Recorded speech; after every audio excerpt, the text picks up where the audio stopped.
Hello everyone. तो आज हम लोग सीखने वाले हैं लिमिट के कुछ जेई के प्रॉब्लम्स। ये जो क्वेश्चन अभी आपके सामने दिख रहा है ये जेई 2020 में पूछा गया है, जेई मेंस,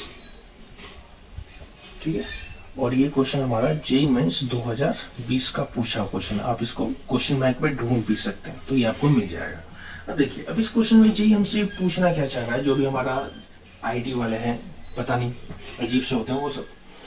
तो ये बोल रहे कि भैया लिमिट में x हमारा 1 पे जा रहा है और ये हमारा डिनोमिनेटर है, और इस पूरे लिमिट की जो वैल्यू है ना, ये जो पूरी वैल्यू आप देख रहे हैं, इसकी वैल्यू 820 है। और तो n का वैल्यू क्या होगा, और साथ में एक कंडीशन दी है कि n जो है हमारा नेचुरल नंबर से बिलोंग करना चाहिए। और नेचुरल नंबर तो आप लोग जानते हैं ये क्या होता है, मैं आपको लिख देता हूँ 1 2 3 अप टू इंफिनिटी। ये सारे जितने नंबर्स होते हैं इन सब नंबर्स को हम लोग नेचुरल नंबर बोलते हैं। हम लोग आते हैं क्वेश्चन पे। अब क्वेश्चन हमारा क्या है कि x है, x स्क्वायर है, x क्यूब है। तो इस क्वेश्चन को बनाने के लिए जो हमें जो नीड है हमें एक फॉर्मूले की, वो फॉर्मूला हमारा कुछ ऐसा होता है, limit x tends to a x to the power n minus a to the power n divided by x minus a। तो ये हमारा होता है n a to the power n minus 1। ये हमारा फॉर्मूला है जो इस लिमिट में हम लोग यूज करने वाले हैं। अभी आइए, अब मान के चलो कि अगर ये जो हमारा माइनस n है, तो ये हम अगर -1 को n टाइम्स भी लिख दे तो उसकी वैल्यू भी -n हो जाएगी। जैसे मान लो कि -1 -1 -1, तो हमने -1 को 3 बार लिखा तो इसकी वैल्यू हमारी हो जाएगी -3। ऐसे अगर -1 -1 -1 और -1 इसे 4 बार लिखा तो ये हमारा हो जाएगा -4। ऐसे ही जो अपने पास ये -n है तो हम लोग -1 को n टाइम्स लिख सकते हैं, ओके। और वो जो हमारा -1 n टाइम्स जाएगा वो हर एक x के साथ हम उसको सेपरेट कर सकते हैं, जो हमें कुछ ऐसा दिखेगा। लिमिट x टेंड्स टू हमारा 1 हो जाएगा, यहां हो जाएगा हमारा x माइनस 1 प्लस फिर x स्क्वायर माइनस 1 प्लस अगला हमारा हो जाएगा x क्यूब माइनस 1, और ये हमारा चलता कहां तक जाएगा, x to the power n minus 1 and whole divided by x minus 1। अब जो ये हमारा x माइनस 1 है ना, इसके साथ हम हर एक टर्म को जो भी हम लोग का न्यूमरेटर का ये जो टर्म्स है इनको हम क्या करेंगे, इसके साथ स्प्लिट कर लेंगे।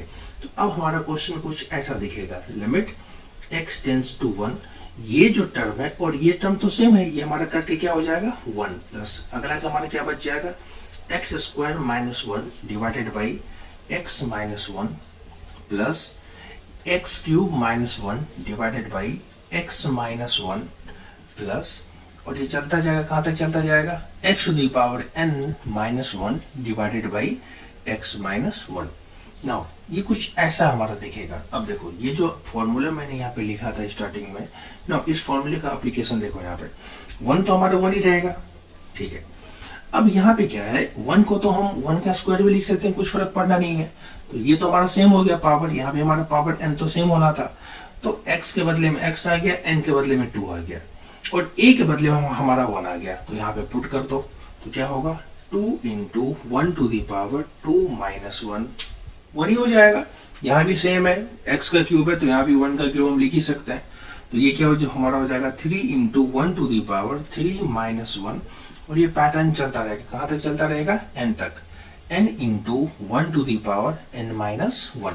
तो ये वैल्यू हुई, फिर ये वैल्यू हुई, फिर ये वैल्यू, ये सारे वैल्यू हमारे 1 हो जाएंगे। तो हमें क्या मिलेगा, 1 plus 2 plus 3 plus 4 up to कहां तक हमें मिलेगा, n तक। तो ये ना एक नेचुरल नंबर का सम होता है। ये क्या होता है, n into n plus 1 and whole divided by 2। ये हमारा इसका वैल्यू हो गया। आई होप कि आप ये समझ गए होंगे।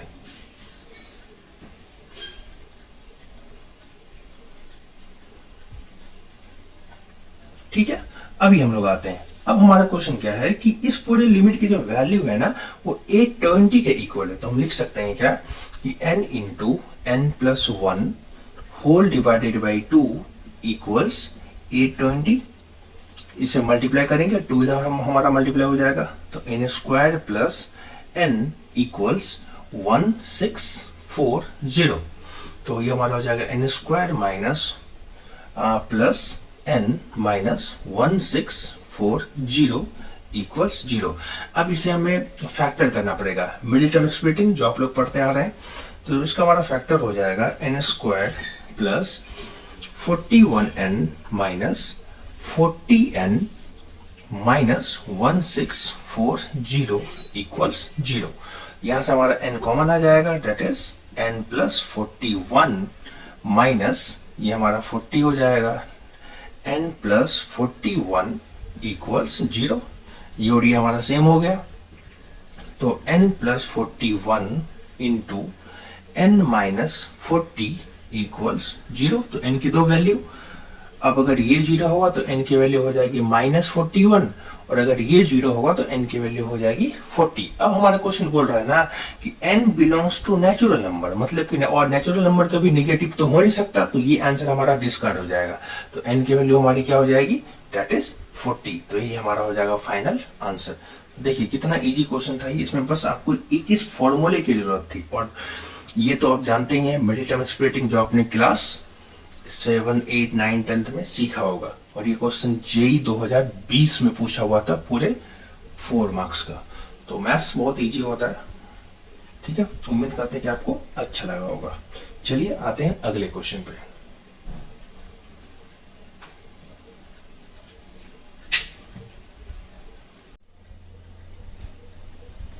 आइए अभी हम लोग इस क्वेश्चन पे चलते हैं। अब ये क्वेश्चन भी क्या है ना कि जेई मेंस 2020 में पूछा, और ये बहुत ही इजी क्वेश्चन है। आइए हम लोग देखते हैं। ये बोल रहा है कि हमारा जो लिमिट है वो x टेंस टू 0 को अप्रोच कर रहा है, उसके बाद 10 π/4 plus x and whole to the power 1/x। तो इस पूरे की वैल्यू क्या है, आपके पास 4 ऑप्शन है A, B और C, D, जो आपके सामने अभी दिख रहा होगा। अब देखते हैं इसका सही आंसर क्या हो सकता है। तो जैसे आप इसमें लिमिट को पुट करेंगे तो यहाँ पे हमारे ये x 0 हो जाएगा, और हमें मिलेगा क्या, 10 π/4, और 10 π/4 की वैल्यू क्या हो जाती है, 1 होती है। मैं यहाँ पे आपको लिख देता हूँ कि 10 π/4 की जो आपकी वैल्यू है ये हमारा क्या हो जाता है, 1 हो जाता है। और यहाँ पे भी जैसे आप x के बदले में 0 पुट कर रहे हैं तो ये 1/0 इन्फिनिटी हो गया। तो इस केस में जो हमारा लिमिट का फॉर्म हो गया वो हमारा हो गया 1 टू दी पावर इन्फिनिटी। तो ये एक इनडिटर्मिनेट फॉर्म है जिसको हम लोग नॉर्मली सॉल्व नहीं कर सकते। इसी क्वेश्चन को सॉल्व करने के लिए हमें लिमिट का यूज पड़ता है। तो इसमें क्या है, एक फॉर्मूला जो आपने सीखा होगा जब भी आपने क्लास 11th में लिमिट की पढ़ाई करी होगी, तो वहाँ पे आपने एक फॉर्मूला देखा होगा कि limit x tends to a, ठीक है, और fx, और इसके पावर में अगर कभी आप हमारे पास gx हो जाए, और यहाँ पे एक कंडीशन है कि हमारा जो fx है वो 1 को टेंस करना चाहिए, और हमारा जो gx है वो इन्फिनिटी को टेंस करना चाहिए। जो इसका जो क्वेश्चन हमारा सॉल्यूशन हो जाता है वो हो जाता है e to the power limit x tends to हमारा a fx -1, और जो gx हमारा यहाँ पे पावर में होता है वो यहाँ पे हमारा इनटू में आ जाता है। तो ये रहा इसका फॉर्मूला जो आपने क्लास 11th में पढ़ा होगा। मे बी कभी आप भूल गए होंगे, इट्स ओके, बट आपने पढ़ा इसे जरूर होगा। अब इसी फॉर्मूले के हेल्प से हम लोग इस क्वेश्चन को सॉल्व अभी करने वाले हैं। आइए देखते हैं कैसे। तो ये जो हमारा fx है, ये जो हमारा fx है, ये पूरा टर्म हमारा काम कर रहा है एज ए fx, और ये जो हमारा gx है ये हमारा 1/x काम कर रहा है gx के जैसे। तो रूल हमारा क्या था कि fx में हम 1 को सब्ट्रैक्ट कर देंगे और पूरे टर्म के साथ हम gx को यहाँ पे मल्टीप्लाई करेंगे, और ये सारा काम e टू दी पावर पे जाएगा। एक बार करके देखते हैं इसको। तो e to the power limit x tends to 0 चला जाएगा, ये हमारा हो जाएगा 10 ऑफ π/4 प्लस x -1, ये हमारा फॉर्मूले में था -1, और इनटू हमारा हो जाएगा gx, और यहाँ पे gx का काम कौन कर रहा है हमारा 1/x। अब ये 10 जो π/4 प्लस x है इसे हम कंपाउंड एंगल के फॉर्मूले पे प्रेडिक्ट करेंगे। मैं आपको यहाँ पे फॉर्मूला लिख देता हूँ उसका क्या होता है, तो इसे हम लोग यहाँ पे मिटा देते हैं। तो 10 ऑफ a प्लस बी, ये इस फॉर्म पे हमारा ब्रेक होगा। तो ये फॉर्मूला मैं आपको लिख देता हूँ। तो ये जो हमारा फॉर्मूला होता है that is 10a plus 10b whole divided by 1 minus tan A into tan B। तो ये हमारा हो गया फॉर्मूला। अभी क्या है ना कि A के जगह पे हमारा π/4 है और B के जगह पे हमारा x है, तो हम यहाँ पे पुट कर देते हैं। तो सिंपल जो हमारा tan ऑफ π/4 प्लस x, इसकी जो हमारी वैल्यू होगी तो बस पुट करना है, A के बदले में π/4 और B के बदले में x। तो ये हमारा हो जाएगा कि tan of π/4 plus tan x upon 1 minus tan of π/4 into tan x। ठीक है, और ये tan π/4 की जो वैल्यू होती है ना वो 1 होती है। ये आप सबने क्लास 10th में पढ़ा होगा, 10 के साथ 11th में भी आपने ये पढ़ रखा होगा। तो 1 plus tan x and divided by 1 minus tan x, ये हमारा हो जाएगा। मतलब कि इसकी जो वैल्यू है ना हम उसको यहाँ पे डायरेक्टली इतना पुट कर सकते हैं।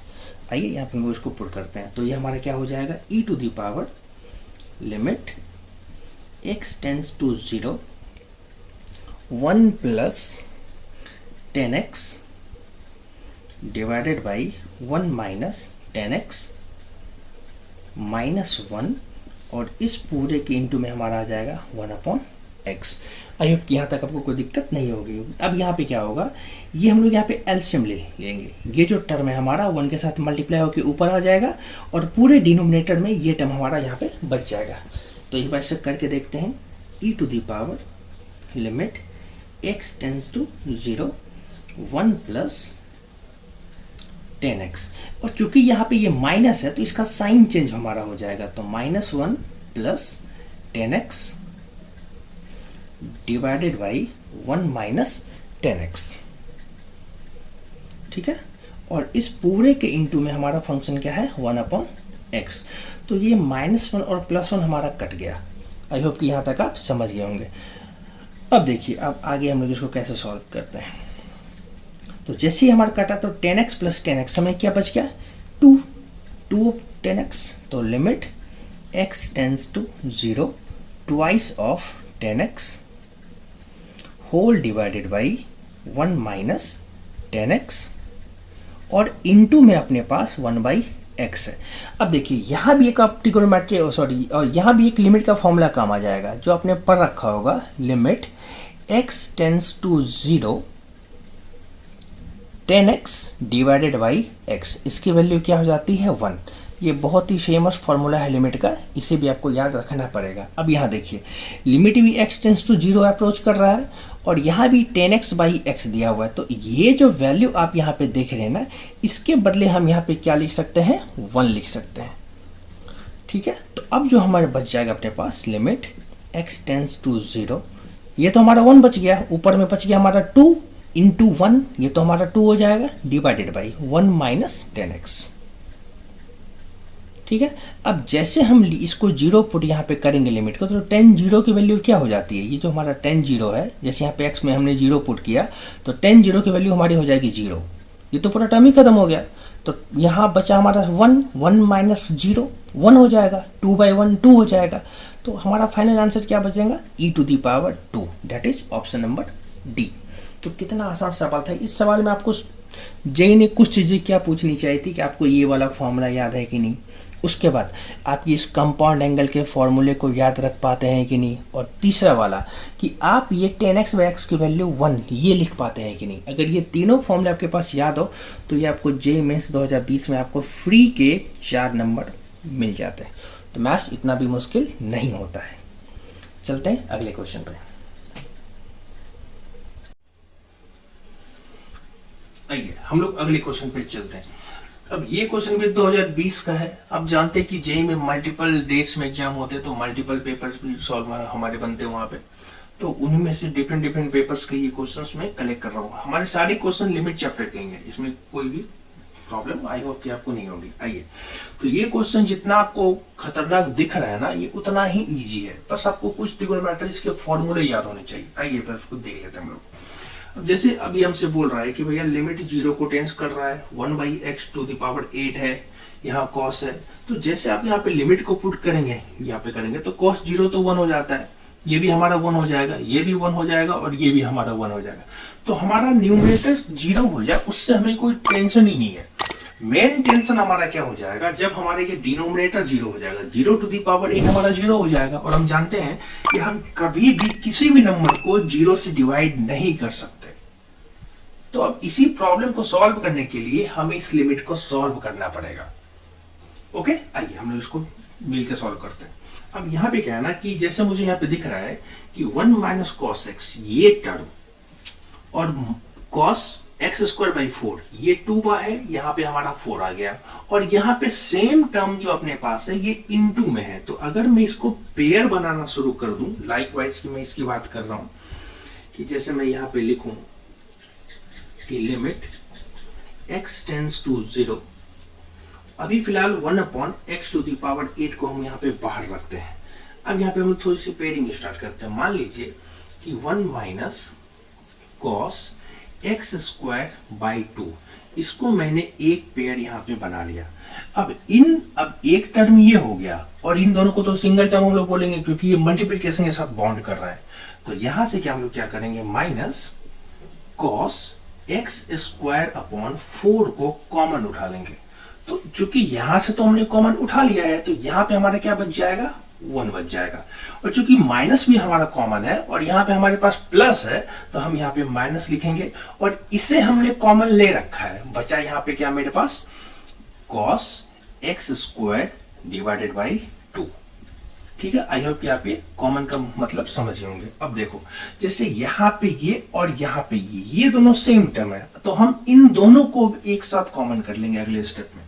तो हमारा जो अगला स्टेप हमारा हो जाएगा वो कुछ ऐसा हो जाएगा, limit x tends to 0 1 upon x to the power 8, और ये हमारा हो जाएगा 1 minus cos x square by 2। ठीक है, तो हमने क्या किया, इन दोनों को एक साथ कॉमन उठा लिया। तो जैसे इसको कॉमन उठा लेंगे, यहां तो हमारा 1 बच जाएगा, और यहाँ पे क्या बच जाएगा, कॉस एक्स स्क्वायर बाई 4। तो इसे भी लिख लेते हैं, 1 minus cos x square divided by 4। Okay, तो अब हमारा जो ये क्वेश्चन था, अब ये कुछ ऐसा दिख रहा है। अगर आप लोग को कहीं पर समझने में प्रॉब्लम आ रही हो कि मैं बहुत टाइम के बाद वीडियोस बना रहा हूँ, मे बी कि आपको हैंडराइटिंग उतनी समझ में ना आ रही हो, या मैं अच्छे से आपको बता नहीं पा रहा हूँ, तो आप प्लीज मुझे बताइए मुझे क्या सब चीजें इसमें इम्प्रूव करनी चाहिए। आई होप कि मैं फ्यूचर में उसे जरूर यहाँ पे अप्लाई करूंगा। खैर, चलते हम लोग क्वेश्चन की तरफ। अब जो क्वेश्चन इतना बड़ा था वो अभी यहाँ पे हमारा आके सिमट गया है। तो अभी भी क्या है ना कि हमारा डिनोमिनेटर में 0 आ रहा है। जैसे हम यहाँ पे x को 0 पुट करेंगे तो 0 के पावर 8 हमारा 0 हो जाएगा। यही हमारा मेन प्रॉब्लम क्रिएट कर रहा है इस क्वेश्चन को। तो इसे हटाना सबसे प्राइमरी जॉब है हमारा। नाउ एक बार हम लोग यहाँ पे देखते हैं, 1 माइनस कॉस, ये फॉर्मूला आपने कहीं पढ़ा होगा, मैं आपको याद दिला देता हूँ। ये चैप्टर का नाम होगा सब मल्टीपल एंगल। वहां पे आपने एक फॉर्मूला पढ़ा होगा, मैं आपको रिकॉल करवा देता हूँ। फॉर्मूला क्या था कि 1 माइनस कॉस थीटा बराबर होता है twice of sine square theta by 2।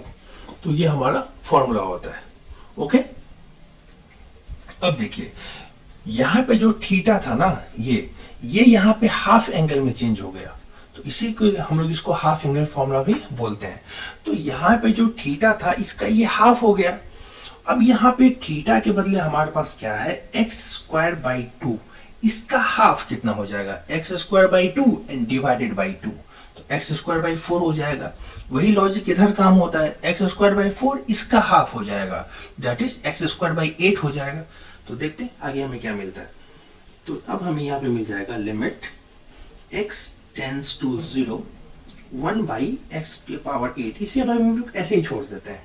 ये क्या मिलेगा, ट्वाइस ऑफ साइन स्क्वायर, क्या था, जो थीटा यहां था उसका ये हाफ हो गया था। देखिए, तो यहाँ पे थीटा के बदले एक्स स्क्वायर बाई 2 है, तो इसका हाफ हो जाएगा, that is x square divided by 4 into, यहां भी same logic, twice of sine square x square divided by 4 का हाफ हमारा हो जाएगा यहाँ पे 8 हो।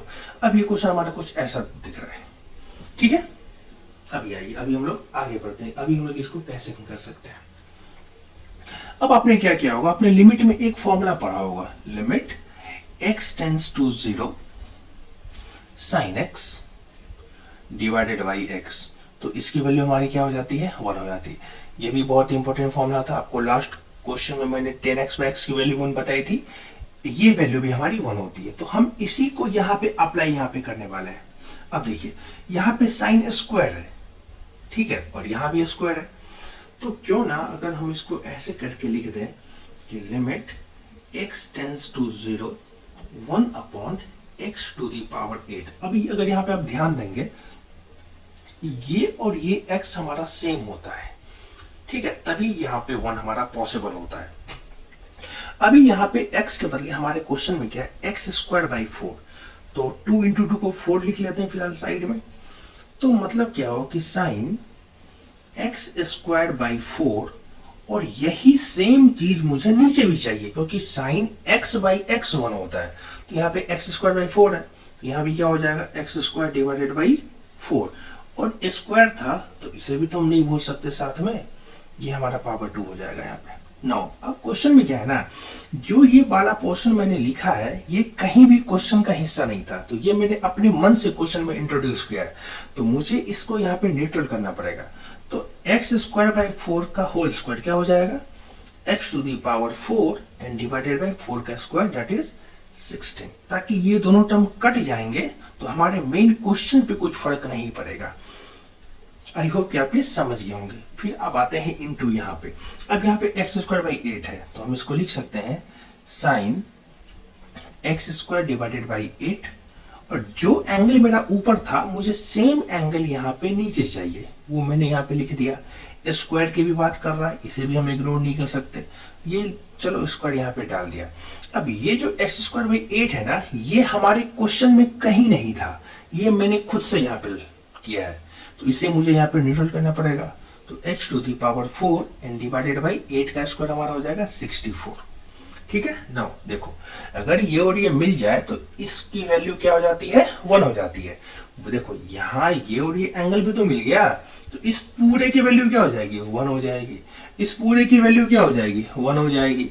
तो x⁴ इंटू x⁴, x⁴ के साथ ये भी कैंसिल हमारा हो जाएगा, 4 के साथ ये हमारा 64 भी कैंसिल हो जाएगा 16 टाइम्स में, ठीक है। आई होप इसमें आपको कोई दिक्कत नहीं हुई, आपको ये कोई दिक्कत नहीं होगी, ठीक है।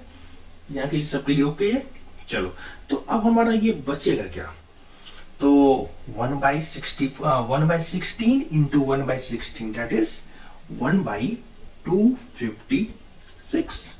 अब क्वेश्चन में बोल रहा है कि इस पूरे लिमिट की value 2 to the power -k के बराबर है, तो क्या हम इसको 2 के पावर में लेके जा सकते हैं। तो 1/256 को क्या लिख सकते हैं, 2 का पावर 8।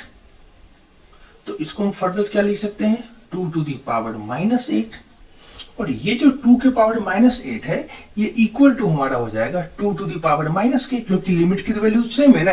ये जो वैल्यू हमने निकाली है ये यहां से लेके यहां तक की लिमिट की वैल्यू है, इस पूरे लिमिट की वैल्यू है 2 के पावर -8, और ये पूरी वैल्यू 2 के पावर -k के इक्वल है, तो दोनों आपस में सेम हो जाएगा। अगर हम इक्वेट करें तो 2 सेम हो गया, माइनस सेम हो गया, तो k की वैल्यू क्या आ जाएगी, which implies k is equals 8। अब आप ही बताइए, अब इस क्वेश्चन में क्या था, अगर बच्चे को ये वाला फॉर्मूला पता होता, तो बाकी इस क्वेश्चन में कुछ बचता ही नहीं है। तो जेई आपसे बहुत ज्यादा रिक्वायरमेंट नहीं करता कि आप बहुत ज्यादा पढ़ के आ जाइए, बहुत सारा क्वेश्चन पढ़िए, बहुत ही टफ पढ़ के आ जाइए। कोई भी एक किताब लीजिए, कोई भी किसी भी ब्रांड का, इट में भी आर.डी. शर्मा, इट में भी के.सी. सिन्हा, अरिहंत पब्लिकेशन, दिशा, मैं किसी भी बुक को प्रमोट नहीं कर रहा यहाँ पे, सारी किताबें अच्छी होती है। आप किसी एक किताब को लीजिए और उसके एक एक प्रॉब्लम को सॉल्व कीजिए, आपका आराम से जेई क्लियर हो जाएगा। तो आई होप कि ये क्वेश्चन आप समझ गए होंगे। अगर आपको कहीं पे भी कोई इशू होता है तो आप मुझे टेलीग्राम पे, व्हाट्सएप पे एक आपको लिंक मिल जाएगा, आप मेरे बायो में जाकर चेक कर सकते हैं, आप मुझे वहाँ पे फॉलो कर सकते हैं और मैं आपको हेल्प कर दूंगा वहाँ पे। आइए मिलते हैं अगले क्वेश्चन में।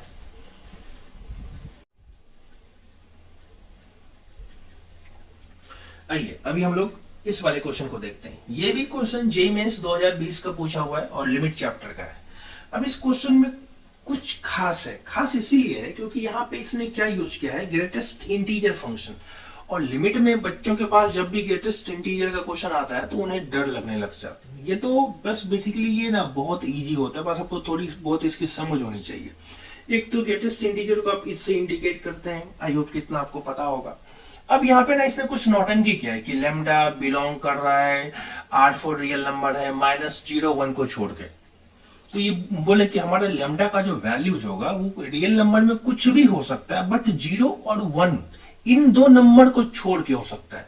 देखिए ब्रैकेट बहुत इंपॉर्टेंट रोल प्ले करते हैं जे में, तो आपको यहाँ पे टेक केयर करना पड़ेगा। अगर यहीं पे ये ऐसा दिया होता कि लैम्डा हमारा बिलोंग कर रहा है real number minus close open bracket 0 और 1 के बीच में, तो इसका मतलब क्या होता है कि पूरे रियल नंबर में से हमें 0 और 1 ये दो नंबर को तो हटाना ही है, और इसके साथ साथ 0 और 1 के बीच में जितने सारे वैल्यूज आते हैं ना वो सारे वैल्यूज को हमें एक्सक्लूड करना पड़ेगा आंसर्स में से।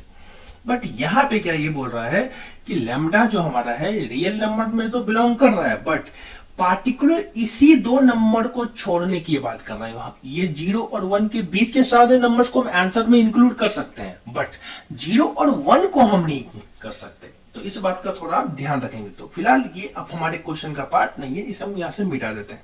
आइए, अब ये क्वेश्चन बोल रहा है कि ग्रेटेस्ट इंटीजर लगा हुआ है और मॉड भी लगा हुआ है। बच्चे के लिए तो दोनों एकदम डेंजरस चीज है और दोनों एक ही क्वेश्चन में दे रखा है इसने, और ये क्वेश्चन है बहुत मक्खन। आइए देखते हैं कैसे। तो लिमिट x टेंड्स टू 0 पे चल रहा है और इस पूरे लिमिट की जो वैल्यू है ना वो L है। इसमें क्वेश्चन ये दे रखा है।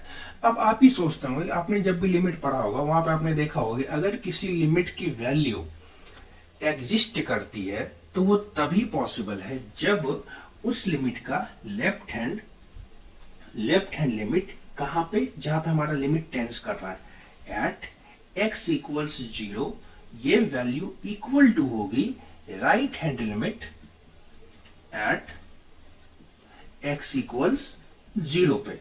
अगर ये दोनों वैल्यू आपस में बराबर होती है उसी केस में हमारा लिमिट एग्जिस्ट करता है, और उस लिमिट की जो वैल्यू होती है वो इसी दोनों वैल्यू के बराबर होती है। तो फिलहाल ये वैल्यू अपने पास L है, तो लेफ्ट हैंड बराबर राइट हैंड बराबर L हमने लिख दिया कि भैया तुम L के बराबर हो तो तुम दोनों भी आपस में बराबर तो हो गए, क्योंकि तुम तो एग्जिस्ट कर रहे हो। यहाँ पे तुम्हारा यहाँ पे एग्जिस्टेंस तो मुझे चेक करना होगा, और वही हमारे आंसर का एक जरिया भी आएगा। आइए देखते हैं। तो 0 पे चाहिए हमें लेफ्ट हैंड लिमिट, तो आइए हम लोग इस पर लेफ्ट हैंड के लिए जाते हैं। तो हम लोग यहाँ पे लिखते हैं limit h tends to 0 f of 0 पे हमें लेफ्ट हैंड चाहिए। तो अगर मान लो कि ये हमारा नंबर लाइन है, यहाँ पे कहीं पे हमारा 0 होता है, यहाँ माइनस इन्फिनिटी है, यहाँ पे प्लस इन्फिनिटी है, तो 0 से लेफ्ट मतलब कि आप तो बाबू कुछ घटाओगे तब ना तुम 0 के लेफ्ट में जाओगे। तो वही काम यहाँ पे कर रहे हैं हम। 0 में से हम क्या किए हैं, h को घटा दिए हैं।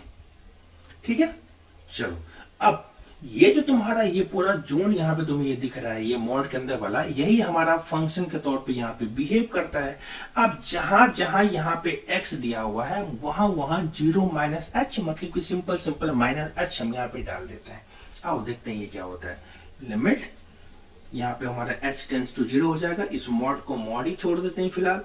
तो 1 माइनस x के बदले में बाबू डालना है माइनस h, माइनस, तो ये हमारा हो गया माइनस h हो गया, प्लस आगे मॉड लगा रखा है इन्होंने, हम भी मॉड के साथ माइनस h यहाँ पे लगा देते हैं, पूरे का डिवाइड कर देते हैं। लेमडा को लेमडा ही छोड़ देंगे, उनसे दुश्मनी भी नहीं चाहिए अपन को। माइनस ऑफ हमारा हो जाएगा माइनस h, और प्लस ये रहे ग्रेटेस्ट इंटीजर वाले बाबा, फिलहाल इनका इलाज करेंगे थोड़ी देर के बाद। ये हमारा मॉड यहाँ पे बंद हो गया। ठीक है, अब आ जाओ क्वेश्चन पे। अब मॉड का हमारा नेचर क्या है कि मॉड के अंदर में अगर कोई नेगेटिव वैल्यू होता है, मान के चलो जो आपने अभी तक मॉड पढ़ा होगा, अगर मॉड के अंदर कोई नेगेटिव वैल्यू होता है तो मॉड नेगेटिव साइन के साथ ओपन होता है। ठीक है, और अगर मॉड के अंदर कोई पॉजिटिव वैल्यू तो उसका वैल्यू वही हो जाता है। जहां तक आप इस चीज को जानते हो। आइए ठीक है, अभी हम लोग आगे देखते हैं। अब बच्चे यहाँ पे गलती करेंगे कहाँ पे, ये जो मैं आपको यहाँ पे बोल देता हूँ। बच्चे एक बार गलती इस वाले हिस्से में करेंगे, ये जो आपको मॉड के अंदर में माइनस एच दिख रहा है ना, और ये दिख रहा है मॉड का सॉरी ग्रेटेस्ट इंटीजर के अंदर में माइनस एच, यही दो पोर्शन है जहां पे 99% बच्चे गलती करते हैं। How to operate modulus function inside the limit and how to operate the greatest integer function inside the limit. यहां पे आपको थोड़ा सा प्रिकॉशन लेना पड़ेगा। आइए एक बार हम लोग मॉडुलस फंक्शन को देखते हैं। तो whenever you are dealing with the modulus function, तो मॉड के अंदर में आप अगर 5 रखते हो तो इसकी वैल्यू तो आपको पता कि भाई ये 5 हो जाती है, ठीक है। उसके बाद आप अगर मॉड के अंदर में -5 भी रखते हो तो इसकी वैल्यू भी अपने पास 5 हो जाती है। अब ये तो भाई गलत चीज है कि 5 रखा फिर भी 5 हो गया और -5 रखा तो फिर भी 5 हो गया। तो उसके लिए आपको मॉड के बेसिक नेचर को समझना पड़ेगा। जैसे हमारा मॉड होता है कि fx इक्वल्स मॉड x, जैसे मान लो कोई भी एक मॉड x हमारा फंक्शन हो गया, तो whenever you are going to operate the modulus function, तो आपको दो चीजें ध्यान में रखनी होगी। सबसे पहला कि मॉड का क्रिटिकल पॉइंट क्या है। तो अब सबसे बड़ा बात आता है कि फिर how to find the critical point. तो whenever you are going to find the critical point of any modulus function, तो मॉड के अंदर में जो भी चीजें हैं आप उसे 0 से सिंपली इक्वेट कर दो। जैसे यहाँ पे मॉड के अंदर में x है, तो कुछ नहीं करना है, बस इस x को 0 से इक्वेट करना है। x की जो भी वैल्यू मिलेगी वही आपका हमारा क्रिटिकल पॉइंट हो जाएगा। तो इन दिस पार्टिकुलर केस हमारा x इक्वल टू 0 जो है वो हमारा एक क्रिटिकल पॉइंट हो जाएगा। तो अब एक बार हम इसको 0 से ग्रेटर कर लेंगे और एक बार हम इसको 0 से लेस कर लेंगे। बहुत ही सिंपल सी बात है कि whenever you are getting any critical point inside the modular function, there will be only two cases are possible. The first one is greater than the critical case and the second one is less than the critical case. दो ही चीज अपने पास आएगा। तो जब भी आप critical point से greater वाले केस को डील करोगे, हमारा मॉड पॉजिटिव साइन के साथ ओपन हो जाएगा, और जब भी आप क्रिटिकल पॉइंट से लेस देन वाले केस को डील करोगे, then you will get the negative output. यही सबसे बड़ा मेन चीज है यहाँ पे, और इसी चीज का यूटिलाइजेशन इस क्वेश्चन में यहाँ पे किया गया है। अब देखो, चूंकि हम h तो हमारा 0 है, तो -0 हो गया। मॉड के अंदर में तो नेगेटिव वैल्यू है, तो मॉड एक्चुअली खुद को पॉजिटिव कैसे बनाता है। -5 का मॉड 5 कैसे बना, -5 के आगे में, जैसे मैं इसको मिटा देता हूं, अब ये नेगेटिव है तो मॉड ने क्या किया, फंक्शन के आगे में एक माइनस का साइन लगा दिया। तो माइनस ऑफ -5 दैट बिकम्स 5 जो आप लिखते हो, ये सीन एक्चुअली मॉड के केस में होता है। अब -s तो यहां पहले से है, अब इसके आगे एक और माइनस लग जाएगा। अब देखो ये कैसा दिखेगा, लिमिट s टेंस टू 0 1। अब ये दोनों भैया माइनस मिलके हमारे क्या हो जाएंगे, प्लस हो जाएंगे। अब चूंकि माइनस यहाँ पहले से था, तो एक इसको पॉजिटिव बनाने के लिए एक माइनस इसके बाहर भी आ जाएगा, और वो बाहर वाली माइनस के चलते ये हमारा हो जाएगा -h divided by lambda minus minus plus हमारा h हो जाएगा, और ग्रेटेस्ट इंटीजर का -h ये भी एक खतरे की घंटी है। आ जाओ एक बार इसको देख लेते हैं आखिर ये कैसे हमारा ऑपरेट होता है। तो चूंकि ग्रेटेस्ट इंटीजर क्या है, एक लेफ्ट हैंडेड बैट्समैन होता है। तुम इसको सिंपल समझो कि ग्रेटेस्ट इंटीजर एक लेफ्ट हैंडेड बैट्समैन है। मान लो ये हमारा नंबर लाइन है, यहाँ पे कहीं हमारा 0 होगा, या हमारा कहीं -1 होगा, यहाँ कहीं हमारा 1 होगा। अब मान के चलो कि ग्रेटेस्ट इंटीजर एक लेफ्ट हैंडेड बैट्समैन है जिसके पास एक मैजिकल बॉक्स है। अब तुम इसमें अगर कुछ भी इनपुट करते हो, जैसे मान लो कि मैंने यहाँ का कोई रैंडम नंबर उठा लिया, दैट इज 0.8, और इसका मुझे चाहिए greatest integer, let us suppose that. अब इसके पास एक ऐसा मैजिकल बॉक्स है कि हमेशा अपने लेफ्ट हैंड साइड के नियरेस्ट इंटीजर वैल्यू को ही आउटपुट के तौर पे रिप्रेजेंट करता है। भले ही आप कुछ भी वैल्यू एजम्पशन कर लो, इसको उससे कुछ मतलब नहीं है, इसे सिर्फ लेफ्ट हैंड का नियरेस्ट इंटीजर ही दिखता है। सपोज करो कि मैं यहाँ का कोई वैल्यू ले लूं 1.4, और इसका मैं अगर ग्रेटेस्ट इंटीजर कैलकुलेट करने के लिए जाऊं तो मुझे क्या मिलेगा, तो ये पॉइंट का लेफ्ट हैंड का नियरेस्ट इंटीजर क्या मिल रहा है, इसे 1, तो ये मुझे आउटपुट में हमेशा 1 दे देगा। तो इस पूरे की वैल्यू क्या हो जाएगी, -h, मतलब कि निगेटिव में हम यहाँ हैं 0 समथिंग, तो इसका लेफ्ट हैंड वाला जो नियरेस्ट पॉइंट है वो क्या हो जाएगा हमारा -1, तो इसकी वैल्यू हमारी हो जाएगी -1, और इस पूरे के बाहर में लगा हुआ है हमारा मॉड। ठीक है, अब जैसे आप ये और ये s तो भैया हमारा कट गया, जैसे आपने h को 0 पुट किया तो ऊपर हमारा 1 एक पॉजिटिव नंबर है, 1 का मॉड हमारा 1 ही हो जाएगा, तो ऊपर हमारा बच जाएगा 1 और नीचे क्या बचेगा लैम्डा माइनस 1, क्योंकि h तो हमारा 0 हो गया है, मॉड ऑफ लैम्डा माइनस 1। तो ये मिला हमें लेफ्ट हैंड लिमिट। ऐसे ही हमें अब क्या फाइंड करना पड़ेगा, राइट हैंड लिमिट। तो इसके लिए मुझे इसे इरेज करना पड़ेगा। तो आई होप कि आपने इसे लिख लिया होगा। वीडियो को पॉज करिए, बढ़िया से लिखिए, समझिए, और मैं तब तक राइट हैंड को अप्रोच करता हूं।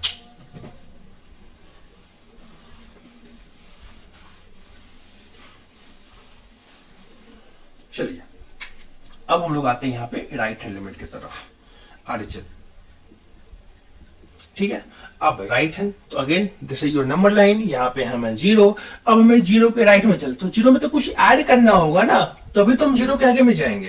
That is limit h tends to 0 f of 0 plus h हमारा हो जाएगा। अगेन इसी फंक्शन में, सेम फंक्शन में, अब जहां जहां x आपको दिख रहा है हम वहां क्या डालेंगे 0 प्लस h, मतलब कि सिंपल h। एक बार पुट करके चेक करते हैं। तो लिमिट h टेंड्स टू 0, तो 1 minus h plus mod h whole divided by lambda minus h plus greatest integer h। तो कुछ ऐसा ये हमें दिख रहा है। ठीक है, चलो अब जैसे आपने 0 पुट किया भैया, ये तो 0 हो गया मॉड h। अब 0 एक पॉजिटिव नंबर है, 0 को कभी हम लोग नॉन नेगेटिव नंबर के तौर पे कंसीडर कर ही नहीं सकते, ये एक पॉजिटिव क्वांटिटी होता है। तो 0 एक पॉजिटिव है, तो 0 का मॉड हमारा 0 हो जाएगा। अब बात करते हैं ग्रेटेस्ट इंटीजर की, बात करते हैं यहाँ पे। अब क्या है ना कि ग्रेटेस्ट इंटीजर 0 खुद एक इंटीजर वैल्यू है। सोच के देखो, 0 के पास फ्रैक्शन वैल्यू तो कुछ है नहीं, तो 0 का ग्रेटेस्ट इंटीजर भी 0 ही होता है। इस बात को आप ध्यान रखेंगे। h तो हमारा ऑलरेडी 0 की तरफ जा रहा है, तो ऊपर में हमारा क्या बचा, ये 1 बचा, ये भी 0 और ये भी भैया 0, ये भी 0 और ये भी 0, नीचे बचा लैम्डा, ऊपर बचा 1 खुद एक पॉजिटिव नंबर है, 1 का मॉड हमारा 1 ही हो जाएगा। और नीचे क्या रहा मेरे पास, 1 divided upon mod of lambda. Is it okay? Now अब क्या है ना कि लिमिट एग्जिस्ट कर रहा है भैया, तो लेफ्ट हैंड और राइट हैंड की वैल्यू आपस में क्या हो जाएगी, इक्वल हो जाएगी, तभी लिमिट एग्जिस्ट करेगा। तो कर देते हैं हम भी इक्वल। तो ये रहा हमारा लेफ्ट हैंड का वैल्यू, जो यहाँ पे आपको दिख रहा होगा फिलहाल। तो 1 upon lambda, sorry mod lambda minus 1 is equals 1 upon mod of lambda. Cross multiply कर देते हैं, तो mod of lambda minus 1 equals mod of lambda.